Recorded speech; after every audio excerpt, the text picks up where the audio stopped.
Hi everyone, it's Ejay here. I'm really excited to share an interview that Superczarny and I did with Nerdcube. We were mainly talking about arena mode on Board Game Arena. Nerdcube's obviously a serial champion on arena mode, but we ended up talking a lot around that and about other things related to Terra Mystica and other stuff that's going on. It was really good fun.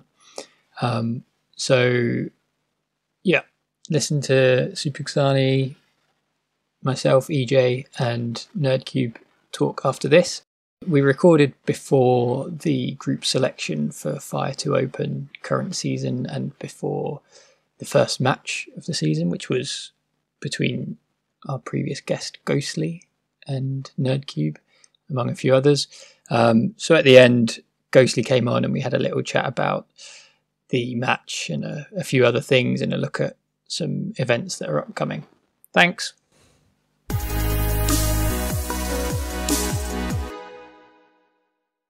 I was saying to Weber, doing that all player, the one on his thing, I knew it was going to be hard to talk and play at the same time, but it really amazed me how tough it is. It makes me think that you guys do such a good job. It's like you and Raniel are. It amazes me how you can do it so well. It's very impressive. Yeah, thanks. I mean, it's one of the, at this point, I feel like, I don't know, that feels like the skill I'm developing, right? It's like, I don't know that I'm actually getting much better at Terra Mystica anymore, but I am getting better at being able to talk while I play. Yeah, I don't know.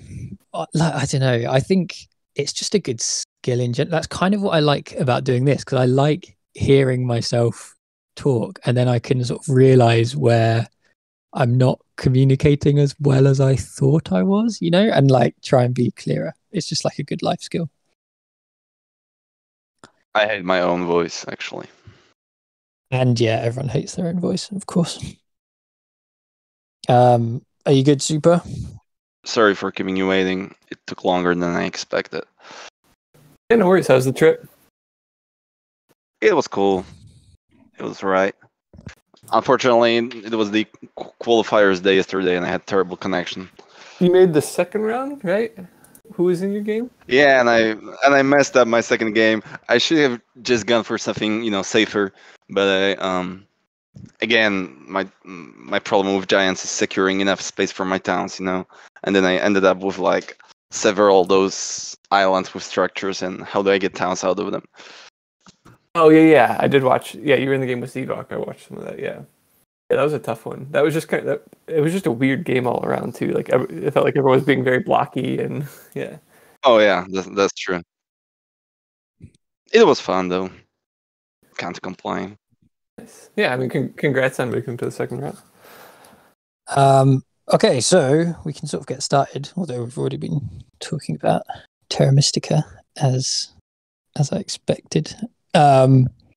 But we are here, Superczarny and I, with the acclaimed player and I guess regarded as one of the best, if not the best, Terra Mystica players, Nerdcube or Eric. We wanted to talk about arena mode and sort of focus on this current arena season, which is coming close to the end, but also just talk about some more general stuff and Terra and how you play and how you think about it. So I like this arena season so far. Lone Lakes on landscapes. How are your games going? How do you like it? It's interesting. I like it more than I thought I would, honestly. I was looking at the map at the beginning of the season, I thought I was gonna just not like it. Lakes is so weird, right? There's all these weird choke points, and there's not a lot of areas of high amounts of leech, which is usually what I like, right? Those you get a bunch of buildings grouped up, and everyone's just got a lot of power. That's more fun because you have more stuff to do with it. So looking at the map, but yeah, I was not at all excited. But I think honestly, the fact of just how weird and wacky it is, right? The fact that it's lakes plus landscapes means just things are really weird, and yeah, I don't know. It's been fun to explore a new map. Yeah, I'm having a good time. I think I was getting a little bit bored of the arena rotation when it was just base map every season. And so yeah, it's been fun changing things up. Thing that I noticed was the people's opinion changed, about Loon Lakes lately. I remember specifically some people saying that Chaos Magicians are actually pretty bad, for example, on Loon Lakes. And right now I can see people picking and bidding them pretty hard, So did your initial thoughts change, actually? I don't know. I don't know what to think about Chaos Magicians. Like I still feel like they should be bad, but then there's that game that Barnawal played in the Tuesday League a couple weeks ago that just sits in my brain where he just exactly demolished us all by 30. I didn't see that. What happened? He just won. I don't know. He just played an amazing Chaos Magicians game. He just he didn't get any leech for the first 2 rounds, and he just he was the 30 faction by 10 or 15 points, but then he won by 30. It was nuts. It's one of those I don't know what to think. I don't know if that was just everything broke well for him, but I've seen other players have good games too. So I think it's similar. I think Chaos Magicians and Witches are kind of similar in my mind in that there's situations where it can probably go well for them, but they're still among the weaker factions just because there's so much that can go wrong. Have you played much Arena this season, Super? Yeah, a bit. Actually, I had pretty good time at the beginning of the season while everyone was just figuring things out. I was 3rd or 2nd even for some time. Then I dropped to 123rd. Then I came back to the top in the top 30 or 40, and then I'm back in 130th spot or something like that. So I'm having a hard time to predict, what people are gonna do on this map. Actually, there are no, those safe, safe starting spots that you can expect every single game, engineers on base map, anything like that. So I think that's the biggest issue for me on the map. It's hard for me to predict what's gonna happen, especially at the beginning of games. Yeah, especially with the brown and black factions. I feel like there's I don't know, it feels like both factions have 4 or 5 different viable starting spots, and so it makes the auction really hard to try to figure out what the hell anyone's gonna do. You're actually the advocate of double West Darklings, right? Starting spots. Yeah, I just want something to be predictable. I just keep hammering that home because if I tell everyone that's what's right, then I can predict what other people are going to do. That's actually smart. That's good. That's good. So do you in this particular season, do you play that much? Are you trying to win to become a champion, or you're just casually opening board game arena and I'm gonna play some Terra Mystica games and you're just winning everything? Or you're trying to become a champion again? I mean, it would be nice to win again, but I'm not too concerned about it. Yeah, I mean, so it was I wasn't planning on playing too much during this arena season, just with I don't know, with COVID, winding stuff down, got vaccinated and stuff. I thought I would go outside a lot more, but then I don't know. I played a couple of the next games at the beginning. I was like, this is kind of fun. This is interesting. This is a new map. This is something fresh. It's exciting. So I played a bit of games, but lately I've been slowing down now that I'm at the top of the leaderboard, and yeah, I've been going outside more. So I don't know if I will be, grinding to the 150 games or that I've played in past arena seasons. But yeah, I mean, it's nice to just sit at the top and play a game once in a while, and yeah. So yeah, I'd like to win, but more importantly, it was just fun exploring a new map. That's what got me into this season. Yeah, on that, is it worth explaining for people who don't fully know, which I actually include me in that, I don't fully know how arena mode actually works. So what is the system? It's basically an elo system, right? Yeah, it's basically a second elo system that only counts the games that you play in arena mode. And there's this league system behind the fact of you start off in Bronze League and then you gain points to get to Silver League and you gain points to get to Gold, which I think didn't exist this season for some reason. And then you get to Elite League. And that's when it shows you what your elo actually is. But it's been calculating it the whole time in the background, while you were playing games. And so yeah, so you basically just get this secondary elo that, is only affected by the players that you, the elo of the players that you play against in arena. So there could be a player that's, a 300 rated player, for Terra Mystica on Board Game Arena. But if they have a really high arena elo and you beat them, that's much better, right? The only thing that it takes into account is the other arena elos. So because of that, though, like, even with the normal elo system, it takes a decent number of games, like, to reach your true elo.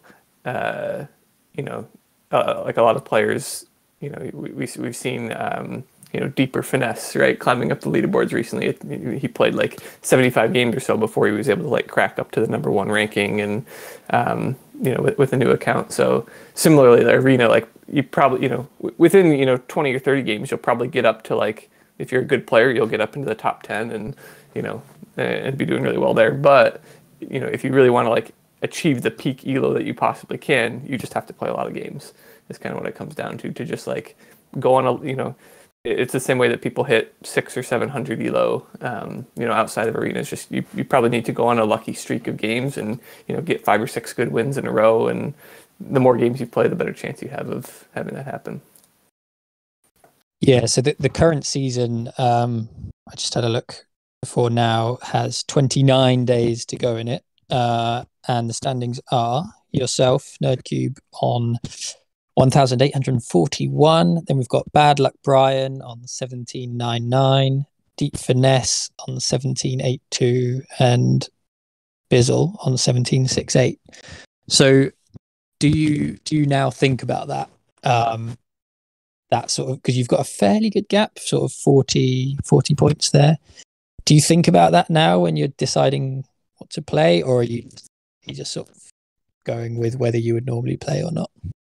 Yeah, I haven't played much recently, partly because of that. There was a point like a week ago or so when Deep Finesse and I were pretty close. Like I was maybe 5 or 10 ahead of him or something, and that I was still motivated to play because that was a small enough gap where it was like, oh yeah, if he gets another win, he'll be ahead of me anyways. So why not play one more?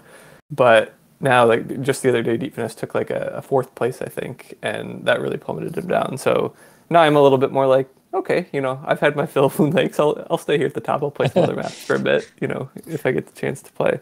But yeah, I mean, Bad Luck Brian has been climbing like crazy. He's kind of been coming out of nowhere this season to now be sitting ahead of Deep Finesse. That's pretty insane. So maybe I'll have to fend him off. But I mean, I'll sit at the top if I have this much of a lead. I don't need to play Terra Mystica that badly that I'm gonna potentially ruin a big lead. But I'm also kind of excited if these other players like jump up in my range again, like to get another like end of season arena showdown going again or something like we've done in the past. Those have been a lot of fun. Speaking of which, about strong players. So right now we've got like, I don't know, 50 or 100 or even more players that can play against each other and win against each other, depending on the setup and how good they are currently. So, but imagine that you were going to play a 4-player game for the all-time world champion Terra Mystica title. Which 3 other players you wouldn't want to face in such a game? So in other words, your top 3 players right now, apart from you. Top 3 against me or in the world? So I think that's actually a different question. I was talking with some people about this recently that like there's some players, I was looking, Myoblast is a player. Like Myoblast is a great player, but would you believe that Myoblast is I think one of only 2 players that have a winning record against me, like with at least a 12-game sample size or something? Like Myoblast has beat me in something like 9 of 12 games, which like it's crazy. So like there's a handful of players that it's just like I just have my number for some reason. Halai, of course, being the other one. But that's interesting. Yeah, that's interesting. Who else would I want at that table? Deep Finesse, for sure. Especially right now, is playing like one of the best few players in the world.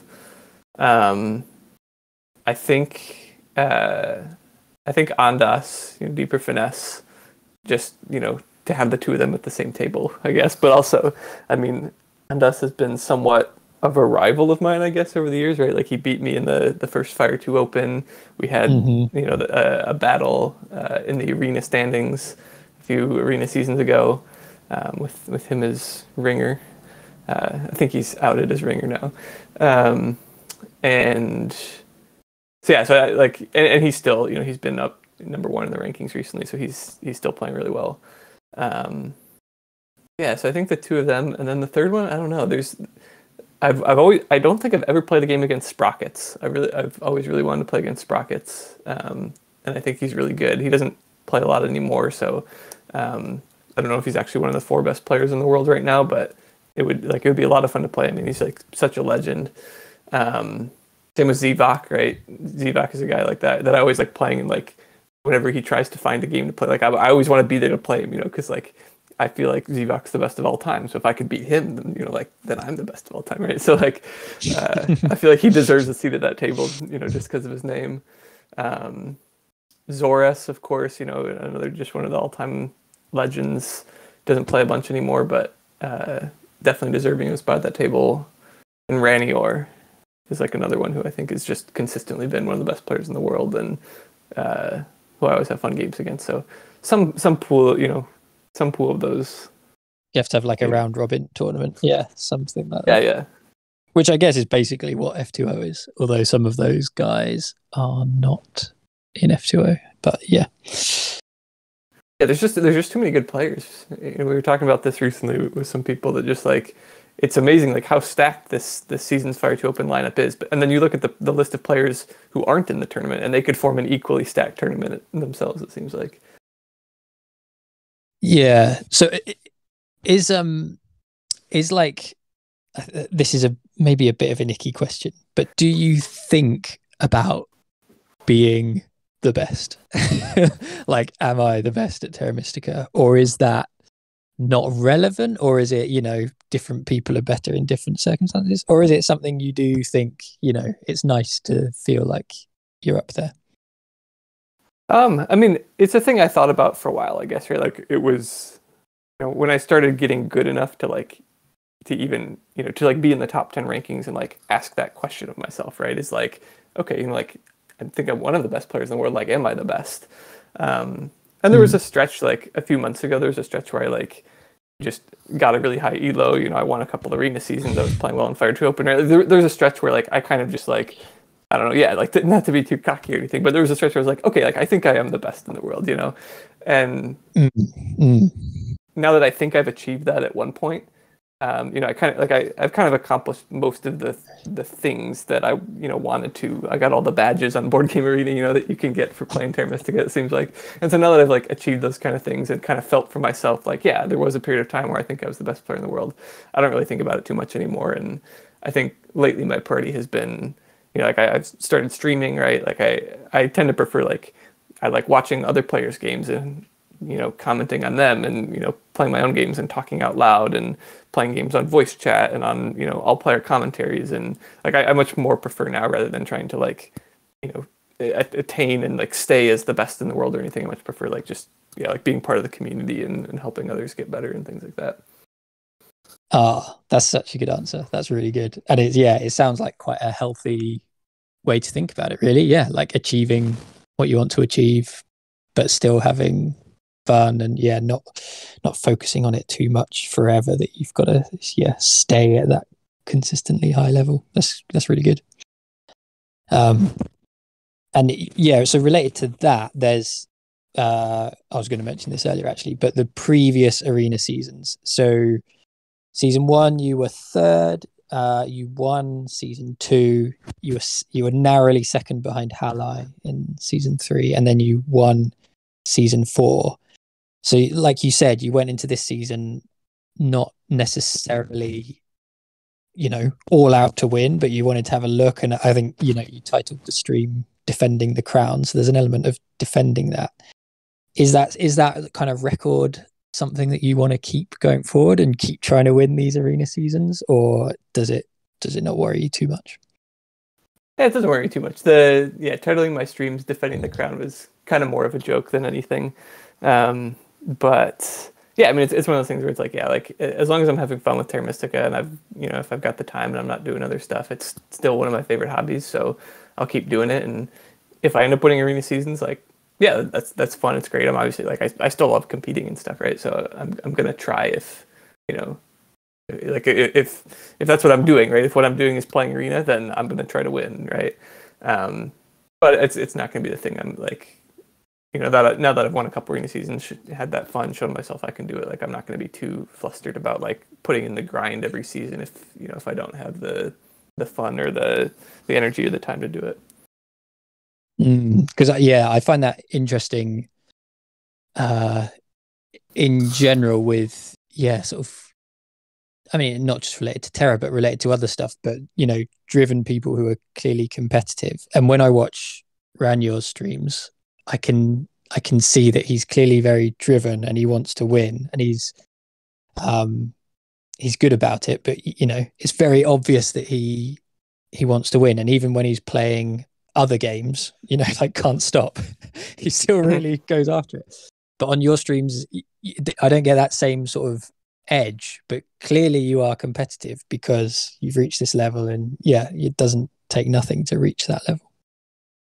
I think streaming has definitely made me a little bit, like it has taken a bit of the edge off, and like in a good way, in that when I'm streaming, I do feel a little bit more like, I don't know, chat wants me to go for 4 towns. Like that sounds more fun than just like playing a boring Earth One Darklings game or something, right? Like it makes it a little bit more like I'm willing to do different stuff. Like it feels more like like you're just hanging out with friends and they're like goading you into doing silly stuff, and and like I think I'm more willing to do that now. Like I've played enough arena games in my life, seriously, like head down to the grind. Like I it's more fun for me now to like to do weird stuff and like push the boundaries and see, like, because I mean a lot of players have always talked about it, like that's how you get better too, like is just by doing weird stuff, and sometimes it'll fail spectacularly, and sometimes you'll like have some new revelation of like, oh wow, like that really was a good situation for water too, actually, like let me like store that in my brain for next time. I think that is how you get better, is just by doing weird stuff sometimes. I mentioned that after we played training mode games for one of the streams, I can't remember, and afterwards I think we were talking about it on Weber's thing. I was like, I need to play more training mode and just take it easy, but I obviously haven't, because I don't know, it's hard to sort of find a point where you're just going to be like, right, I'm not playing to actually win now. But it's certainly something good to do, and like you said, is recommended for people trying to get better rather than just narrowly trying to take Earth One and win every time. It's a balance, because at the same time, like that's where like it's fun to win, right? Like you want to win. It's hard to, like, anyone who's playing this game is probably a big competitor, right? And it's hard to tell yourself going into a game like, oh yeah, I got to be okay losing this one because I'm just going to do weird stuff. But so that's why you have a chat that goads you into it, and you can feel okay about it. This weird stuff can develop into like pretty good strategies. For example, I know you're probably one of the people, or the one that actually made Temple Giants opening viable, for example. So are there any any other things that you wanted to try, or is there anything in particular? Well, my question would be, is there anything in particular that you think is actually good in many cases, while the rest of the community expert players regard it as being actually inefficient or pretty bad in their personal taste? For example, the temple opening Giants, once you think about it, it sounds just crazy, but we've seen some games not so long ago. Actually, Deep Finesse opened Temple Giants with Fire 1, and he built his stronghold just in round 3, if I remember correctly, and he actually won that game. So is there anything else? Crazy. Yeah. I still think viable is a strong word for Temple Giants, but it's fun to see other people experimenting with it too. What do you mean by that? As in, it's strong to say it's viable? Yeah, like it's not viable in the sense that, like, like I'm not, like it's not really an opening. It's, Bizzle has called it before a meme, and it's not quite a meme either. It's one of those things where it's like, in the very perfect situation, like it might be the only way to win, and I feel like it didn't start that way for me. It started like I was just kind of screwing around in arena, and it was like, I don't know, like it feels like I got a good deal on Giants in this auction. Like I can probably afford to do something weird here. Like let's try Earth One and see what happens. And then I like played a series of games where I was just like absolutely crushing people. I was like winning by 40 with Giants. And I think a bit of that was like a combination of like, people didn't know how to evaluate giants with landscapes yet, so I was just getting insane deals in the auction, and some of these players like just didn't know how to respond, right? They were weaker players, or they just didn't know what to do. Like when I went Temple Giants, and so they played a little bit erratically. So it kind of started off that way, and I like had these hopes that Temple Giants was going to be this like, oh yeah, like this is a new, like just like with witches, like 30% of the time you just open with a stronghold. Like maybe Giants will be the same thing. 30% of the time you just open with a temple.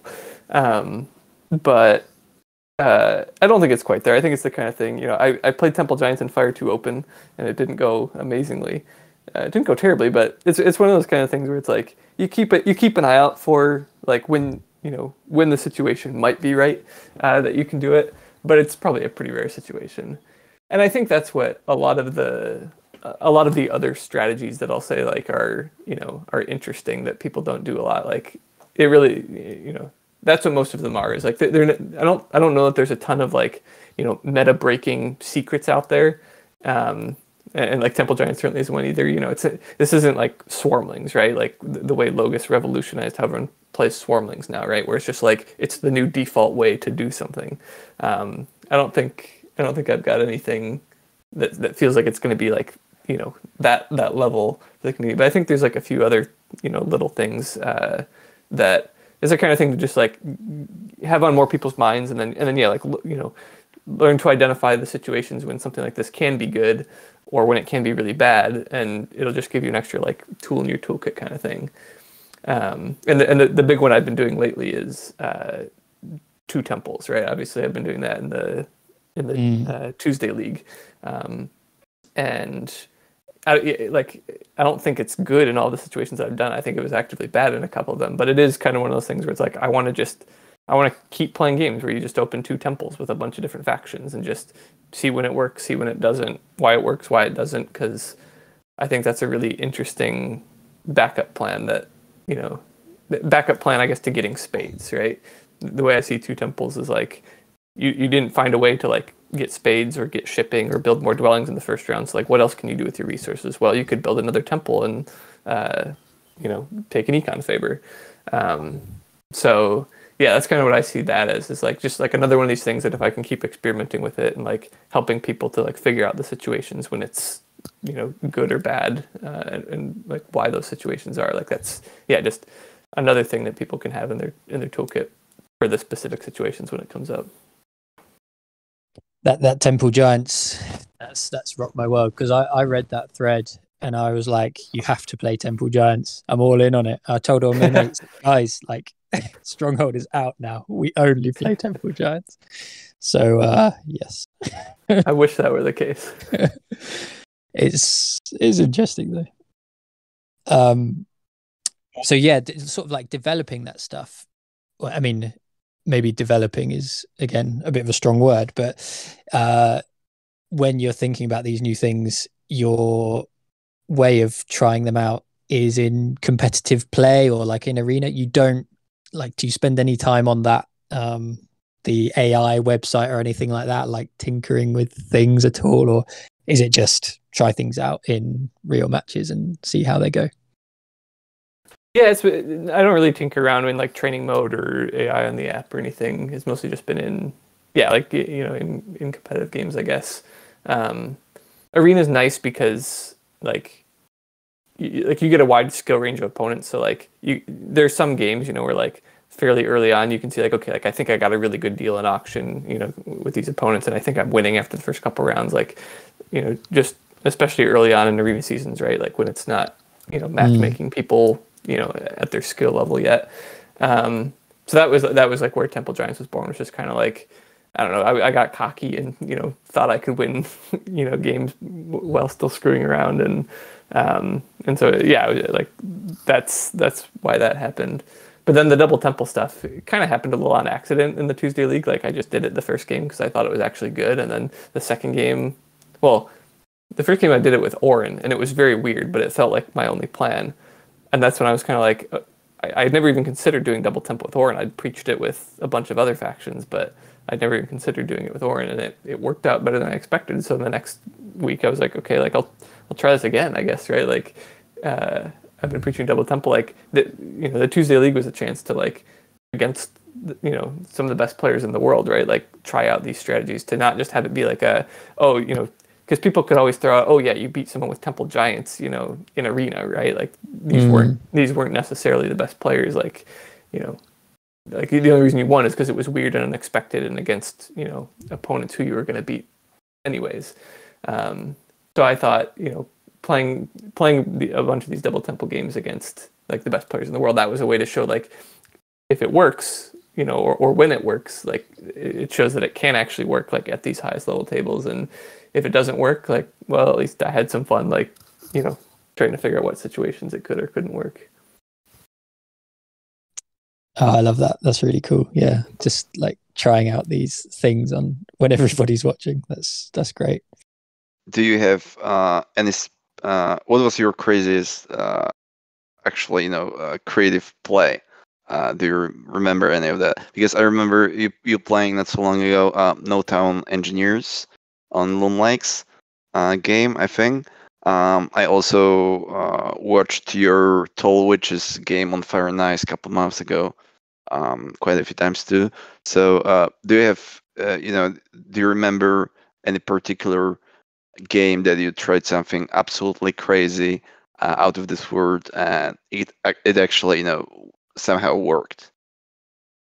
I think that Engineers game is like the one you're talking about. The No Town Engineers game is like probably my like proudest Terra Mystica game, actually. Like, or like the one that I think is just the coolest. I was playing that game. It was like, I was finishing up that game at like 1 a.m. I'm like downstairs in the kitchen with my roommate who knows nothing about Terra Mystica. And I'm like, come here, like, you got to see this. Like, I know you don't know what's going on, but look at this. I haven't built any structures next to each other and I'm winning. Like, it's good players. Like, this is crazy. It was one of those things where it was like, I got cut off so massively early on. I thought I was absolutely done.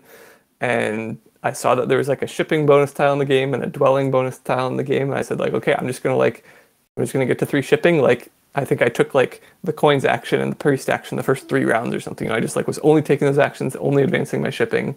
I didn't have any dwellings out for the first couple rounds because I was just advancing my shipping to get to 3. And then once you get to 3 shipping on that map, you can dot all your dwellings around with only a couple spades. And so, yeah, so that was really cool to like. It felt like it was one of those things where it's like any other line loses that game, right? Like I don't think I could have done anything else to win that game. It felt like, and for it to come against like a table of pretty decent players, like for me to have like gotten some bad breaks and like still pulled it out, like that felt super cool. And that's also along the lines of like I enjoy playing that type of game. That was like the most extreme example of it. But I also did I did a video on like the My Best Game series for Zoras's channel, and it was like a similar kind of thing with mermaids where I kind of got denied early spades as mermaids and like didn't get a very strong start, and so I ended up like similarly like just pivoting into like I'm just going to get to 3 shipping as early as I can and just dot my dwellings all over the map, and I think played in a somewhat counterintuitive way to like not care about getting out early dwellings and just like save them for a later dwelling round and hit the bonus tiles really hard and get in other people's way and things like that. And so yeah, that's the type of game I enjoy really playing. Is like, I don't know, if you just open with a spade bonus tile or the double dig in the first round, like that's obviously great, but like it's the games where that doesn't happen and you have to like figure out a way out of that. That I think are really cool. That's why I like double temple. I like these shipping strategies. Like I like trying to figure out what you're going to do, like if you don't get the double spade action you're hoping for, or something like that. I'll people should have a look at that engineers no adjacent structures thing, because that is super interesting. It's a really good one. And there was did you see the similar one from Jekyll? That was dwarves, so it's a bit more standard but on base map. Yeah, but that was so cool also. But you certainly enjoy a cool town, right? Oh yeah, I'm a big fan of cool towns. I will sacrifice points to make a town cooler. I'll say that. Yeah, it's good. You've got to have fun. That's the thing. It's a game. We're having fun. Yeah. So returning to this arena season, and looking forward to the next one. So do you think you're going to win this season? Like, would you put $1 on yourself winning? Oh, if it's only $1, yeah. I'll bet at least, on myself being in some sort of, finals game if I can organize that. I think I'll be up there in the top few at the very least. But yeah, I mean, I hope there to be a finals game with Deep Finesse, Bad Luck Brian, maybe Bizzle or anyone else. But yeah, so I hope we're all like within 10 to 20 points of each other at the end of the arena season and can do one of those finals. And at that point, it's kind of anyone's game, like it's more fun to have a championship than not, but also like anything can happen in a one game format. So yeah, I'm not too concerned. Like it'd be nice to win, but yeah, I'd be more concerned with like having a fun competitive end to the season. And then regardless of whether you win or not, would you next season is base no landscapes, is that right? Oh, not that again. Well, so yeah, would you see yourself playing again in the next season, or is that too vanilla, not interesting enough? I mean, I'm not going to say I'm not going to play because I know I'm going to. I know I'm going to be bored some random, Wednesday night and just, accidentally queue up for arena. I mean, I'll probably play some, but I think I would definitely like, I said early on in the season, one of the biggest things that got me playing a lot of games over and over again was just like, discovering things and trying new things out on the map and trying to figure out, what was good. Like we were all making these tier lists of factions, and so I just wanted to try to play all the factions and see, I had this gut feeling that Swarmlings were going to be like really undervalued and much better than everyone thought they were, and so I just I wanted to play that and just see if I was right. So that was what got me playing a lot of this arena season. That I've played my fair share of base map no landscapes already, so I don't know if that will attract me as much. But yeah, I'm sure I'll still play some. But I mean, I hope for myself that I'll be I don't know, it's summer, the weather's nice. I'll probably be getting out a little bit more and maybe playing a little less arena. Yeah, it's an interesting thing, isn't it? Because it does feel like Terra's got a lot more popular in the pandemic, and then it'll be interesting to see what happens when people are allowed outside and are allowed to play games with their real life friends and stuff. Yeah, it's been a great pandemic hobby, and it's gotten me into some habits that on the one hand it's awesome. It's awesome having this community and playing with people online. Like, I mean, yeah, so many people here now are like I just consider to be like really good friends who I just want to continue playing Terra Mystica with. But also, I do miss that itch to go play some board games in person and do some other stuff outside the house. So the other big thing that's coming up is Fire 2 Open. You've not you came very close in that first season to winning, but you've not won it so far. I guess you would trade another arena win to win a Fire 2 Open, would you say? Oh yeah, absolutely. That first arena, the first Fire 2 Open season keeps me up at night. The fact that I bit Alchemist, I don't know what I was thinking. Well, that's the reason I pushed so hard to win the Fire and Ice arena season, is that regret from that terrible Fire and Ice game I played in the first Fire 2 Open. I was like, I gotta master this map so this never happens again. So speaking of Fire 2 Open, Tuesday League Arena, I was wondering lately if there is room for more different game formats. For example, 2 versus 2 games. So it would look like 4-player games, but you're divided into 2 teams. And at the end, you sum up the victory points of both players, from one team. So is there any particular format that you would like to try, or you think might actually work for Terra Mystica here?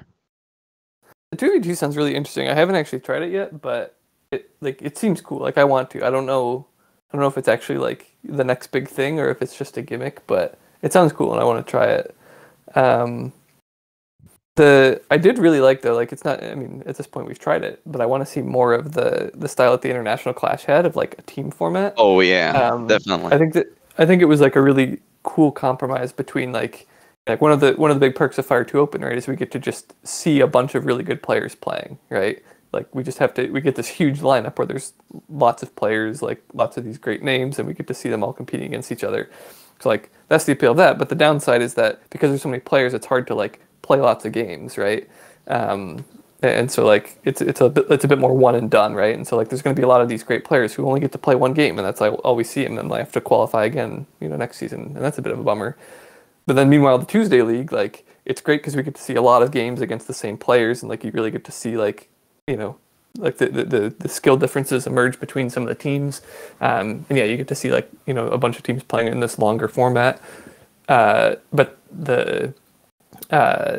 the downside is, for Tuesday League, you just like you see the same 5 players every week, but it's only 5 players, and so like we're getting to prove ourselves against the same players every week, but there's only 5 people in the per league, and so I think like the international clash was cool because we got to see both like however many people it was, 20 or more or players, like all playing and like seeing these names represented and hearing from them in winners interviews and all this stuff. So we got to have a bunch of teams represented, a bunch of like great players represented, but then also have this like format where we were seeing the same teams go up against each other every week and like being able to see those skill differences emerge. So I think more team formats, even if it's not divided by country, just like more opportunities for like lots of players to be playing games, but also playing many games against each other.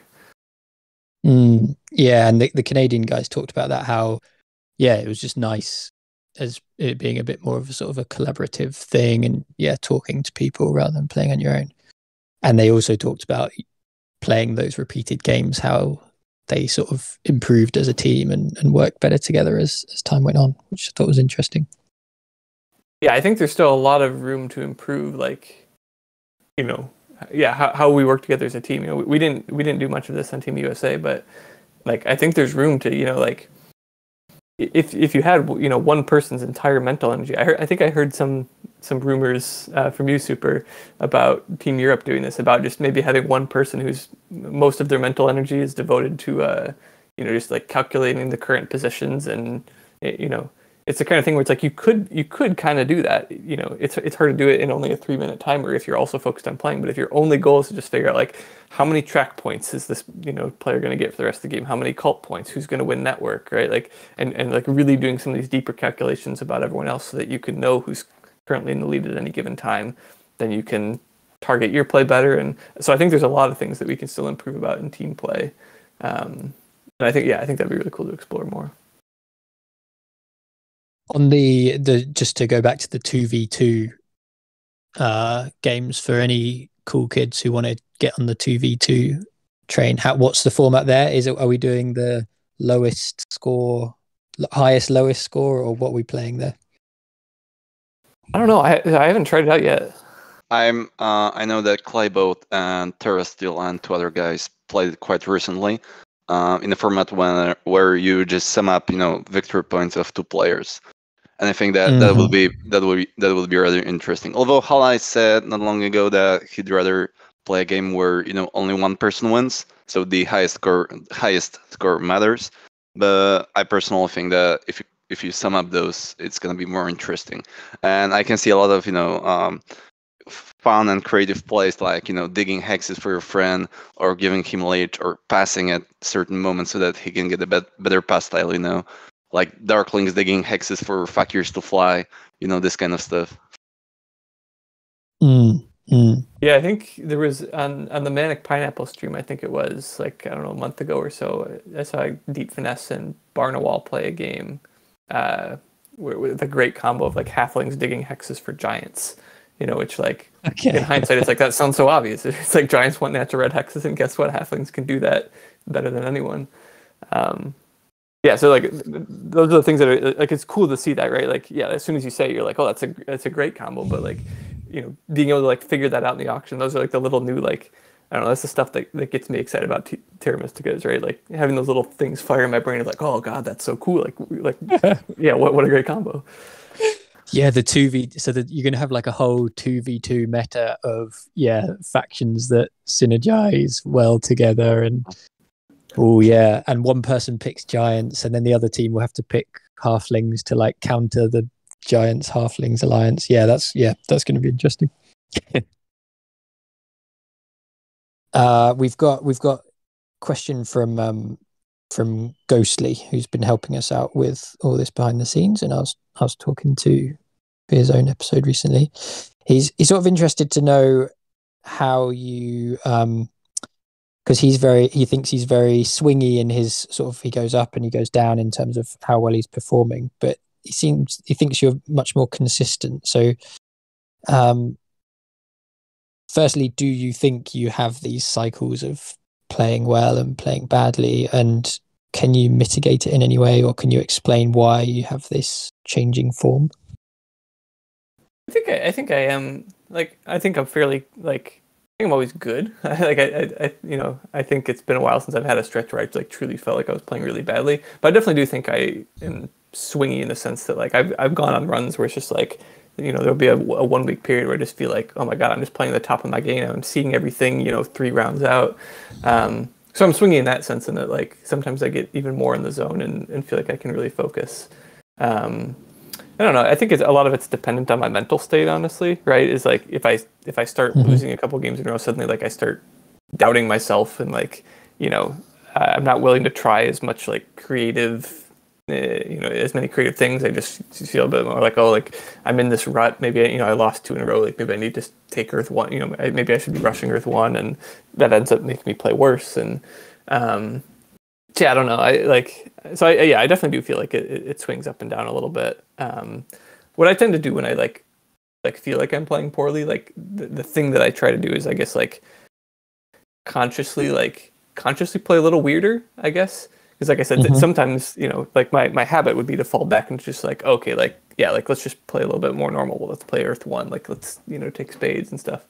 But if I'm in a bit of a rut, sometimes the thing that helps is, just like, all right, if I play weird, then I have this, mental excuse to myself if I lose. Like, okay, well, I was playing weird. That's the reason I lost. So then I don't get down about it, and that helps. And then best case scenario is like, oh, like playing weird actually like helps me to like break through and see different lines and, and discover stuff and get excited about the game in a different way. And so that's like, I don't know, that's a little bit of the double temple stuff in the Tuesday league, it's like, I don't know, I'm not going to win Tuesday league. So like if I play double temple, like best case I win, and double temple was good, and and great for me, right?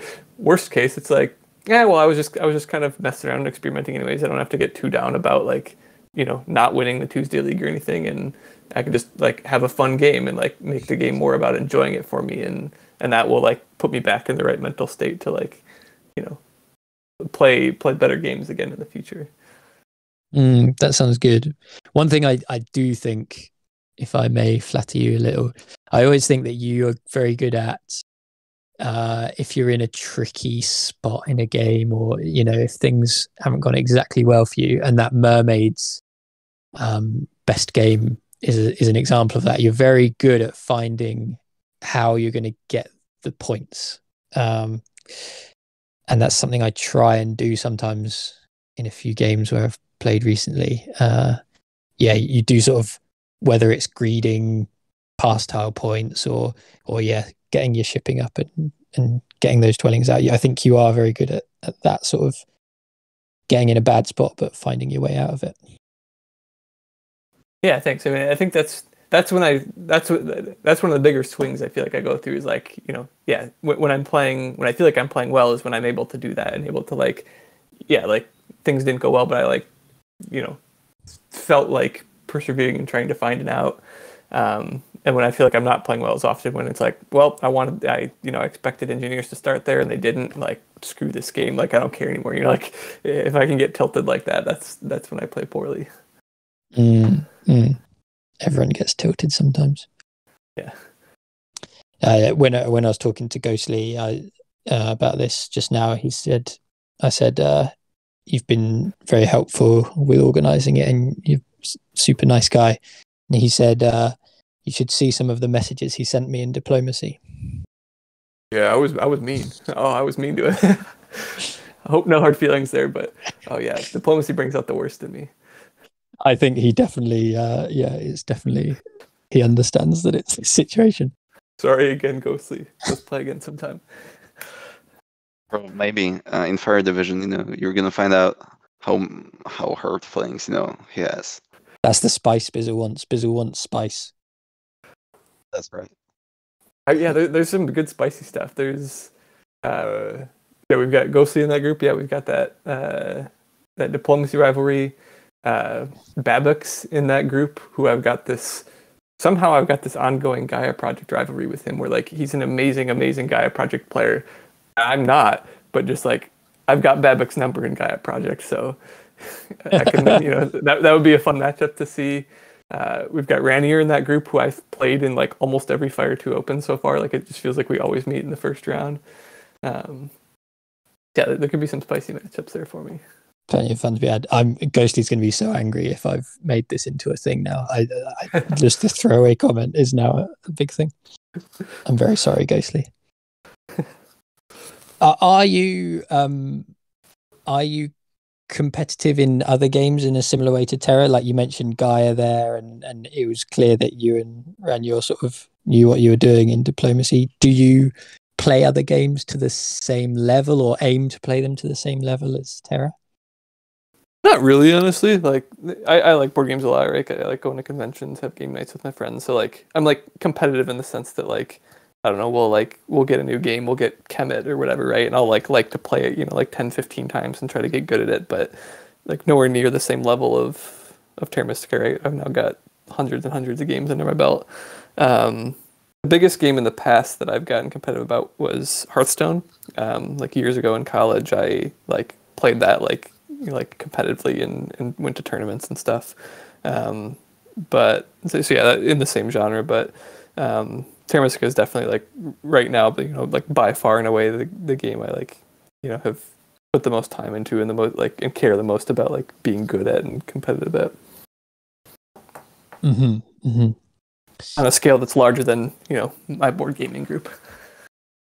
Yeah, okay, yeah, taking it outside, people you play, but I presume you have played real life games. Is that I presume that's how you started playing? Is it like playing in real life?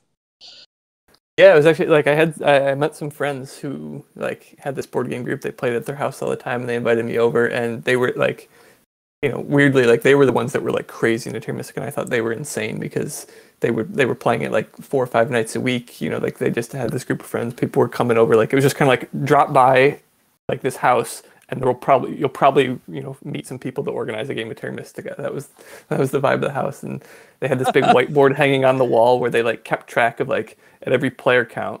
It was like the leaderboard on Snellman, where they would say like at 3 players, 4 players, and 5 players for each of the factions on each of the maps, like what's the highest score anyone's achieved. And so there was this big leaderboard where you're always trying to get up there, and it was like, oh, like I need to play like Ice Maidens on Fire and Ice in a 3-player game because no one's set the high score for that yet. Like I can get my name on the board, and I mean there was like 20 people who had their names on the board. It was crazy. I thought it was nuts that like this house of people was like so into Terra Mystica, and then when I kept playing with them, and it was like oh, like this is fun. Someone just beat me with Dragon Lords. I got to try that. Someone just beat me with Nomads. Like, and then slowly trying all the factions, and then they tell me like, oh yeah, and there's this other website we found. We played a couple games on there. Snellman, and then I don't know, hundreds of games later, and I'm the crazy one now. Are those friends of yours? Past friends, probably. Are they still playing on Board Game Arena or Snellman? No, I think I'm the remaining survivor of my friend group. Like over the last year or two, like getting into Board Game Arena, because I played Snellman years ago, and then I like didn't play Terra Mystica for a couple of years, and then at the beginning of the pandemic, like discovered Board Game Arena and got into it on here, and I convinced a couple of my friends to come back and play a couple games with me. They're kind of like, oh yeah, like a fun visit to the old days. But then I just kept playing. It's probably spanked them. Yeah. So I think I'm the last remaining. Everyone else is like, they played their fair share of games, but have now moved on to other stuff. But yeah, like I still just keep coming back to Terra for some reason. Probably spent some time already, but there's one more question that I wanted to ask you. Where did you get? You were playing live games, with your friends and on Snellman and Board Game Arena. Where do you? Are there any particular games or players that you look up to and you take inspiration from, or you used to do it for any of the creative, more creative plays, or are there any players that actually shaped your your type of a gameplay, your style? I mean, so I think like the biggest things that like early on, well, so it's like early on there's the post that Cool made on Board Game Geek, right, with all like the opening statistics for each faction, right, like yeah, like the average margin of victory for witches when they open Stronghold versus Temple and everything, right, like those like were my gospel, right, like I just had those tabs open on my computer like all the time. It was just like studying those, like so those were like a huge help. So that was like one of the first big resources I used, and I just like, I feel like, yeah, like all of those are just kind of like ingrained in my brain at this point. Zivok was someone where like he was the top of the leaderboard at the time, so like I would go page through his games and just like learn from his stuff. I think at the time, like when I was like playing on Snowman, like I probably wasn't good enough to like actually like get as much out of Zivok's games, like so I should go back now and like watch some of them again. I think at the time I was just like more in awe of like, oh my god, he did that, like without really fully comprehending like like how to learn from it. And then there's like a lot of other stuff on Board Game Geek too, honestly. Like there's been a lot of good threads by a lot of players. I think CTK Shadow, I think, is one of them that has done some like a couple really good write-ups on like Chaos Magicians and Alchemists and things like that. Alchemists, just, like, yeah. Really big in-depth like posts about like how to play them the right way. And yeah, so there was a couple of those write-ups that like really, really helped me a lot early on. And I think, I don't know, like that's, with the post I made on Giants, like that was kind of like another thing that I was like, like I wanted to like, follow in their footsteps of like, that was what helped me so much early on. So like if I could put some of my thoughts now like down into that sort of format, because that's what helped me early on.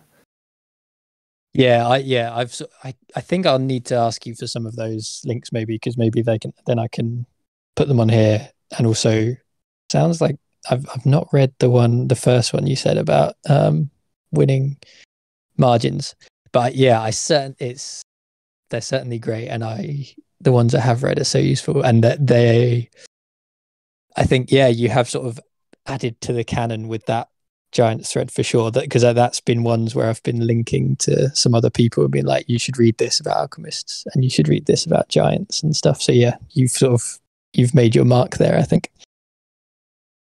Yes, yeah, I'm glad to have helped. And yeah, it's good how it's great how helpful everyone is in general. Like it's everyone's very supportive of each other, and that's one of the great things. Yeah, it's the kind of game where it's like it's fun that like we all still recognize, right? Like even players at the top, we're like collectively, everyone's so bad at Terra Mystica still. Like, and I don't say this like to be modest or anything. It's like there's still just so much more room to be improved on how good like even the best Terra Mystica players are. And so like that's the thing that motivates me to like share information, what I know, and like I don't know, like I'm not trying to like play anything close to the chest and like have these crazy strategies that I'm developing to like whip out. It's like, no, if I think of something crazy and wonder if it'll work or if I want to get better at a thing, like I want to share it with people, because I know like I'm there's still so much to be explored. Like I'm still so bad like relative to how like what the maximum skill cap of this game is. I think that like like it feels like, and then there's a lot of people I think who think this, right, that we all just want to like get better collectively. Like we just want the quality of Terra Mystica to go up, regardless of like who it is that's winning at any one given time. Yeah.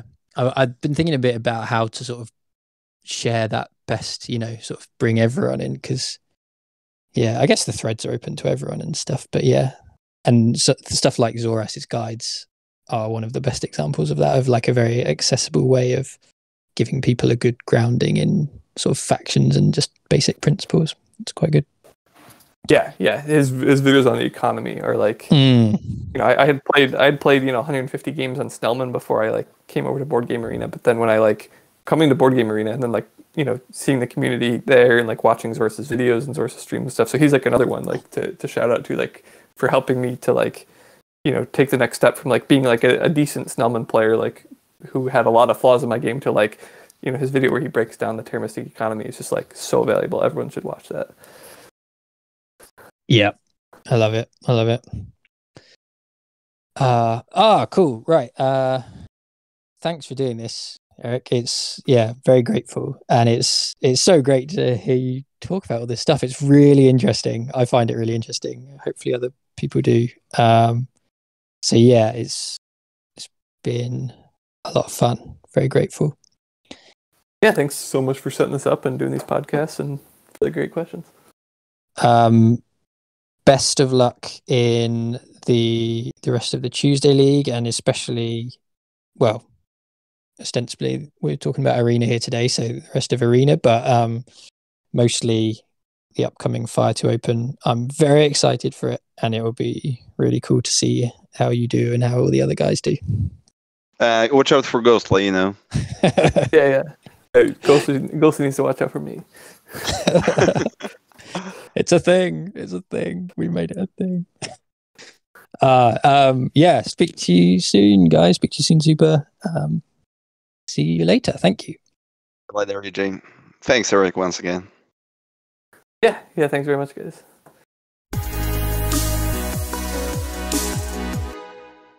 Hey, Ghostly. Hello. How are you doing? Oh, very good, thank you.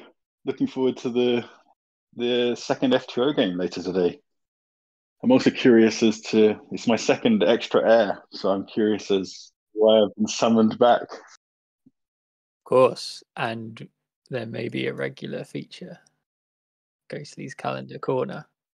Nice. Temporally, we are, like you said, we're speaking on the Saturday just ahead of the second group match in F2O. You had your match on Wednesday, and we spoke to Nerdcube a few weeks ago. So we spoke to Nerdcube before the group selection and before the first match. And you haven't listened to the interview yet, right? I only just finished sort of an initial edit. Yeah, I've not listened to it. Okay.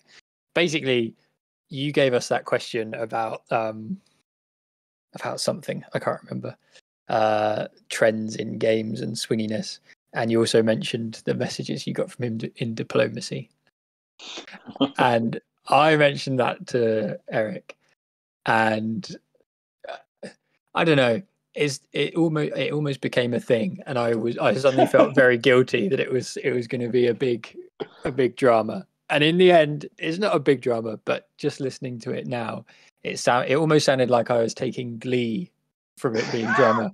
But as established, I'm nervous of spice and drama, so I was just worried that you were both going to be annoyed at me for stirring. No, not at all. I had no idea it really got into his head that badly, but he even brought it up in the group selection. Yeah. When he mentioned it in the group selection, which the group selection was good fun. I really enjoyed that. Yeah, I thought it was quite funny. But in the end, he didn't actually decide to pick you. He picked Babak, but through a stroke of chance, Babak auto-picked you, right? Because Babak wasn't around. So he tried to avoid me because he thought I'd be salty on diplomacy. But in the end, Babak auto-picked me. So we faced each other after all. So yeah, it is a sort of a bit serendipitous that we spoke to you for this podcasty thing, and then we spoke to Nerdcube, and now, and then you ended up in the first match against each other, which is quite funny. There we go. It's the stars are aligned. So yeah, the group selection was good fun, and now we're into the matches. So a quick reflection on your match, which I'll be honest, is very bad, but I've barely watched any of it other than I've looked at the scores and I've had a tiny bit of the VOD. But how did it go? You came in second behind Babak. Yes. I ended up getting cultists and paying a lot for them. You started on 11. Was it? Okay, yeah. I paid a lot. And in fact, there were like 230 factions or near 30 factions, right? So relatively as well, I spent a lot on cultists, but the setup just looked great for them. Everything about it, the colors, the track, and the cards. For example, I just know that cultists want early shipping, and when you got, I think it was a round 3 dwelling round, and you got the shipping bonus in. You got coins on the track as well, I believe. And so all of that just comes together to make it for a very nice cultist game. So I was pretty happy paying. And honestly, I think I won the auction. And it was just the perfect game until round 4.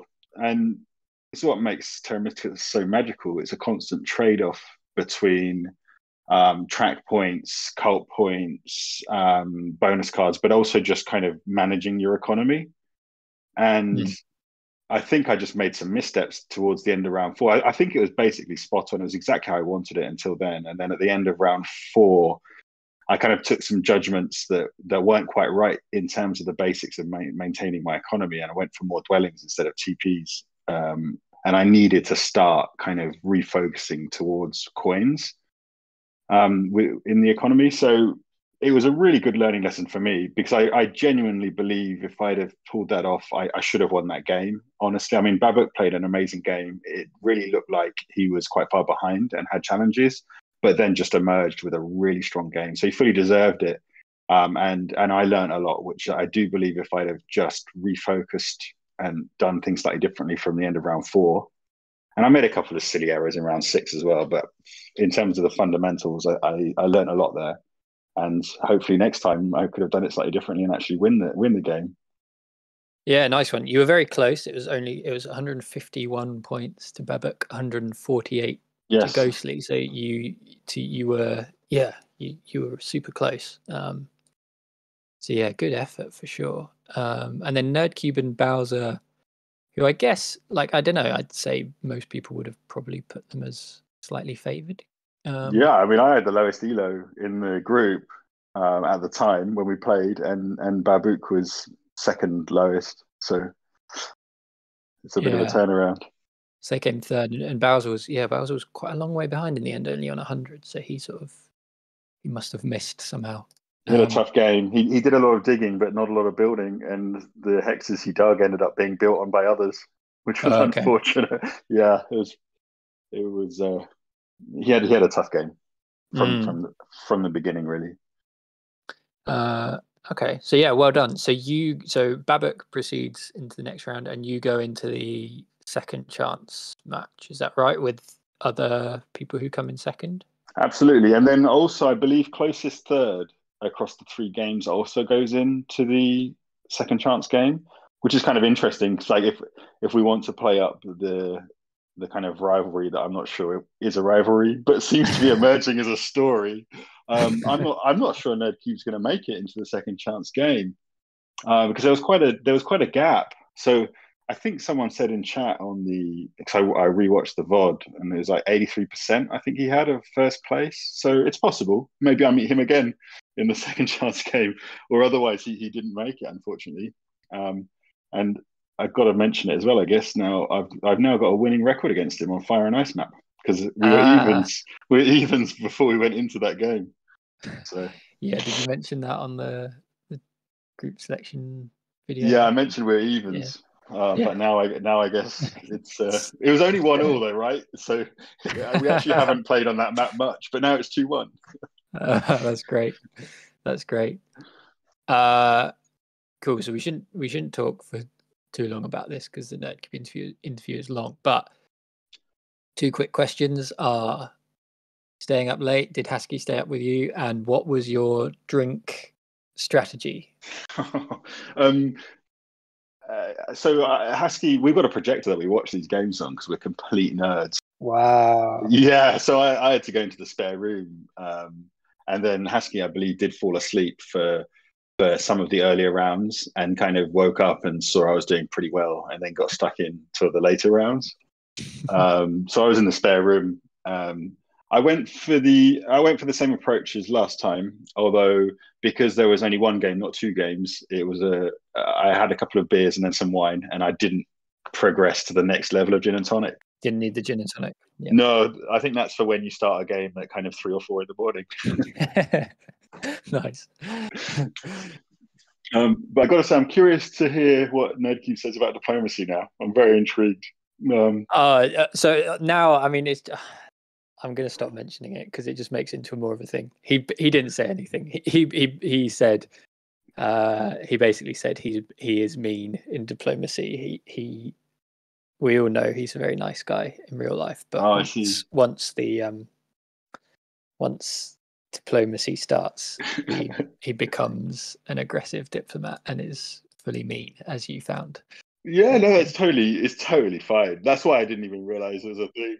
That's the point of diplomacy, right? Is exactly. Anyone who's never played this will sound really harsh, but I mean, basically, this is normal stuff. So, me and him had some kind of dream Fantasyland alliance that went on for a very long time in the game, and we were Germany and France. Were you Germany and France? Yes, and we were just nailing it. Like we just knocking out Rania, taking on Zoras, and just completely nailing it. And it was like some kind of loving. Like the diplomacy was really like hot buttered toast. I mean, it was just constant stuff and chatting and like great visionary plans.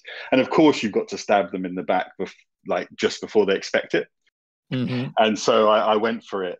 And it was a heartbreak all round, and yes, it was funny stuff. But in the end, he just completely all out attacked me and gave all of his centers to Zoras as Italy. Actually, didn't take over any of my centers, but did stall me enough to only make it to second place at the end of the day, which is unfortunate. But yeah, it was kind of like someone triple digging your hexes in round 1 or something for no reason. He got very upset. So yeah. But it was really good fun. It was actually the first time I played. Super good game.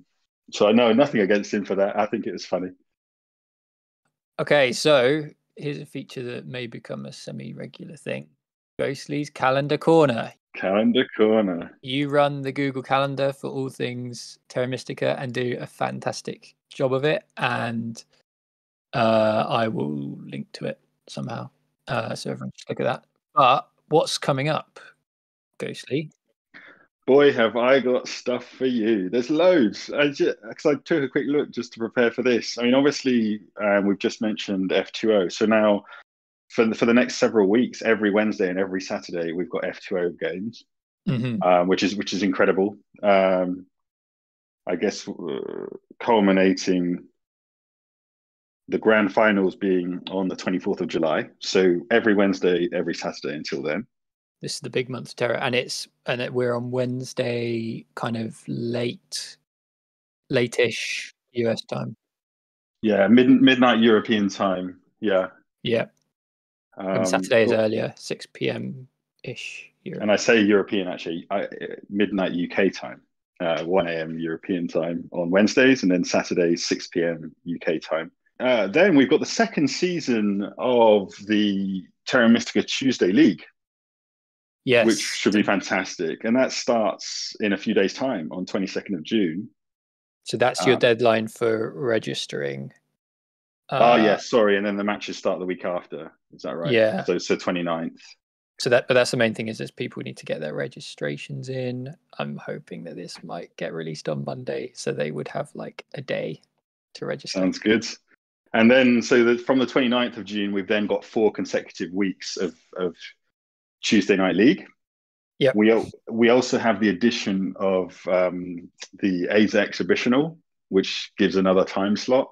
So that, I mean, I had Hong in my group last time, and he was playing at an incredible time of day. I don't know how he did it, and he also kind of kicked my butt. So good for him. But there is a time slot now, an extra one that hopefully is more Asia friendly. You've got the European side, you've got the US side, and then you've got the Premier League. So there's just masses of games, and the Premier League will be streamed on Zoras' stream. So that's 4 weeks of fun on Tuesdays. I also noted that the current arena season on Board Game Arena ends on the 6th of July, and the new one will begin.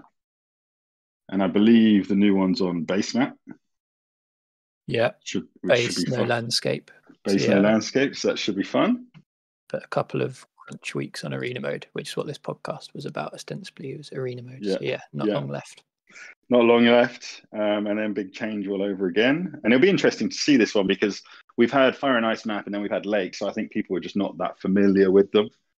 So it's kind of been really, ELOs have been going up and down and people have been learning a lot, whereas we're going back to base. So it'll be interesting to see how the community deals with that. And the final thing I probably should mention is that at the end of July is the end of this season of TM Tour. Yep. And on the Snellman site, so that all starts again from the beginning of August.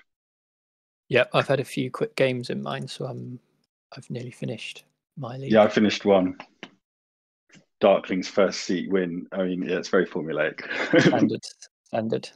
The other ones I'm not sure are going so well, but yeah, it's good luck in that. Cool. That's great. Thank you. Good to hear what's going on. And yeah, if you can post the link somehow, or the link's around, if people want it, and in fact, you can reach out to me as well, or if you can post it, it's cool because it translates to your local time zone. So all of the questions about when is it an hour, is it in 3 hours, etc., hopefully all dealt with by the calendar because it's automatic and it shows on your phone or your computer in your local time zone. The time zone thing is very useful. It's saved me having to move to America to understand when everything is, although it would make it easier to be in the same time zone as America sometimes. But yeah, the time zone thing is great. Good, so I'm glad it's helpful. Yeah, definitely. All right. See you later, Ghostly. Thank you very much, Ejay. See you around.